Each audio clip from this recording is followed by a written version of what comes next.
La B6 vous offre le journal de l'économie.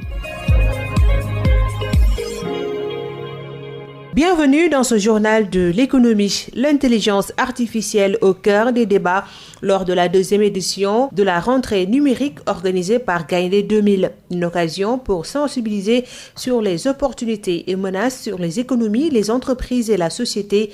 D'ailleurs, le ministère de la Communication, des Télécommunications, de l'économie numérique va décliner la stratégie nationale de développement de l'intelligence artificielle ce jeudi. Souleymane Astou Diagne est le directeur de cabinet du ministre. L'objectif de cette rentrée numérique, c'est de permettre un dialogue inclusif des acteurs sur la problématique du numérique. Et le thème qui a été retenu cette année, c'est l'intelligence artificielle.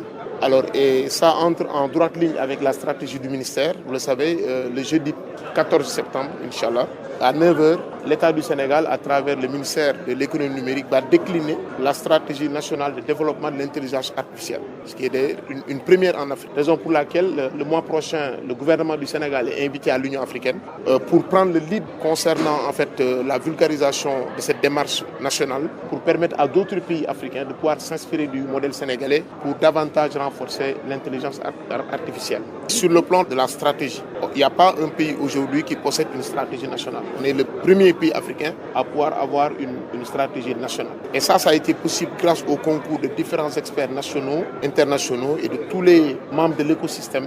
Et je rappelle également que cette stratégie de développement de l'intelligence artificielle a été précédée d'une stratégie nationale des données. Le Sénégal s'est doté également d'une stratégie nationale de gestion des données qui est liée à l'inclusion numérique. Le secteur spatial regorge beaucoup d'opportunités. 70% de l'économie du secteur spatial du continent africain va être sur les services à valeur ajoutée, un potentiel que le Sénégal veut capter grâce à la mise en place d'un écosystème, selon Maram Kairé, directeur général de l'Agence sénégalaise d'études spatiales. Je ne parle même pas du secteur spatial au niveau mondial. Il y a beaucoup de choses qui rentrent en jeu, surtout la partie industrie, et nous ne sommes pas encore très avancés là-dessus, mais les services à valeur ajoutée en fait. Et aujourd'hui, nous pensons que 70% de l'économie qu'il y a au niveau du continent sur le secteur spatial, donc il devrait être autour de 22 à 24 milliards d'ici 2025, 70% de cette économie-là va être sur les services à valeur ajoutée. Et le Sénégal donc va travailler sur ce potentiel grâce à la mise en place d'un écosystème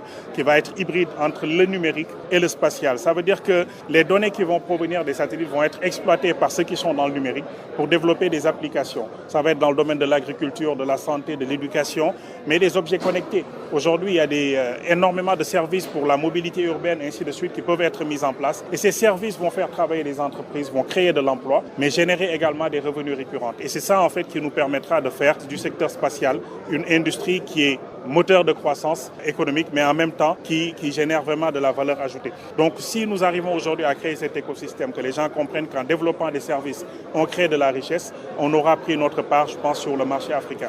Et l'expertise, une fois que c'est acquis au niveau du Sénégal, rien ne nous empêche de l'exporter dans la sous-région et voire sur le niveau du continent. C'est tout pour aujourd'hui. Rendez-vous demain pour un autre journal de l'économie. La B6 vous a offert le journal de l'économie.